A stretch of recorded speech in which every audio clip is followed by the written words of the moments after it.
बाप रखुमादेवी वर ध्यान वृत्तीशी साधले पूर्ण. ध्यानदेव म्हणे निधान विठ्ठली मन स्थिरावले. माऊली ज्ञानेश्वर महाराज की जय. मन ओळी मना बुद्धी बुद्धी क्षण क्षणा मीच मज राखण झालो. ज्याने तिथीची धरिलो जे जे जेथे उठी ते ते तया हाते खुंटी.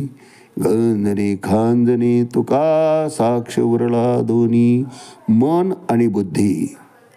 नेमकं हेच माणसाला मोक्षाप्रती जाऊ देत नाही महाराज. जीवाची परीक्षा या दोन इंद्रियांच्या माध्यमानच जीव एकतर उच्च स्थितीला प्राप्त होतो किंवा खाली तानहम द्विषतः क्रूरान संसारेषु नराधमां क्षिपामि अजस्रम अशुभान आसुरी शैव योनिष. एकतर देव पण प्राप्त होतं नाही तर आसुर वृत्तीपर्यंत हे घेऊन जातं महाराज. नेमकं हेच अर्जुनाला भगवंत सांगत आहेत की तुझी मन आणि बुद्धी जे तुला भरकटत नेतं किंवा साध्याच्या प्रती घेऊन जाणार आहे तेच तू माझ्या ठिकाणी अर्पण कर. मन ओळी मना बुद्धी बुद्धी क्षण क्षणा. याचे खेळच फार विचित्र आहे अर्जुना.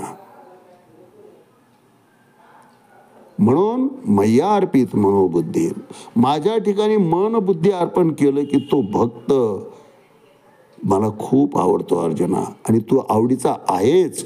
म्हणून तू तुझं मन आणि बुद्धी मय्या अर्पित मनोबुद्धी यो मत भक्ता समे प्रिय माझ्या ठिकाणीच तू अर्पण कर. आजपासून आपण आत्मसंयम योग अध्याय 6 श्लोक 25 याचं चिंतन करणार आहोत. श्लोक आहे शनै शनै उपरमेत बुद्ध्या धृतीतया आत्मसंस्थम मना कृत्वा न किंचिदपि चिंतयेत. अर्थात हळूहळू क्रमशः दृढ विश्वासानं युक्त झालेल्या बुद्धीद्वारे समाधीमध्ये मनुष्याने स्थित झालं पाहिजे. हळूहळू मनाला ताब्यात घेतलं पाहिजे आणि याप्रमाणे मन केवळ आत्म्यात स्थित झालं की इतर कशाचाही विचार त्याच्या ठिकाणी येऊ नये.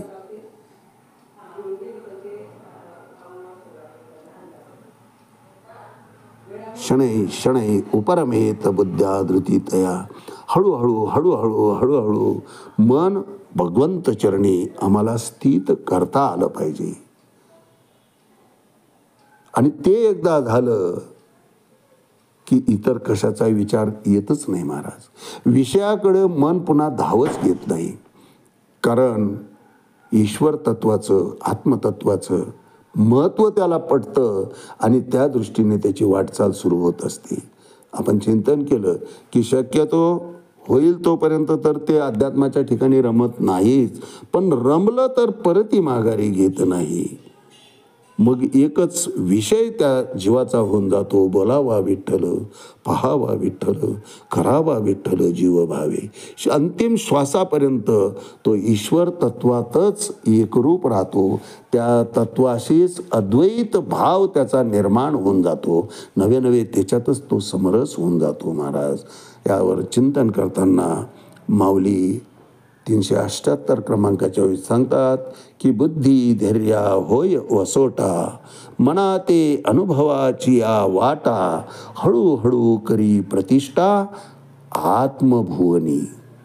अर्थात बुद्धीला धैर्याचा आश्रय मिळाला म्हणजे मग ती मनाला हळूहळू हळूहळू ब्रह्मानुभवाच्या वाटेला लावून त्याची ब्रह्मात्मैक्य स्वरूपी सदाची स्थापना करते.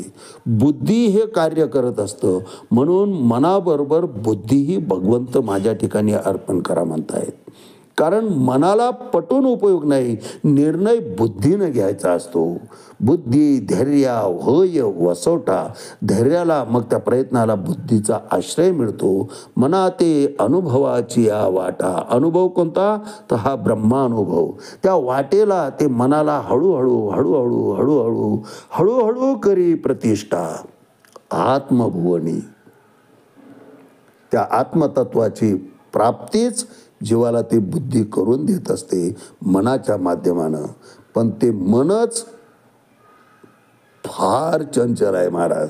आणि म्हणून तर भगवंत फक्त अर्जुनाला काय मागताय तर मय्या अर्पित मनोबुद्धी. तुझं मन आणि बुद्धी अर्जुना माझ्या ठिकाणी स्थित कर, बाकीचं सगळं मग मी पाहतो.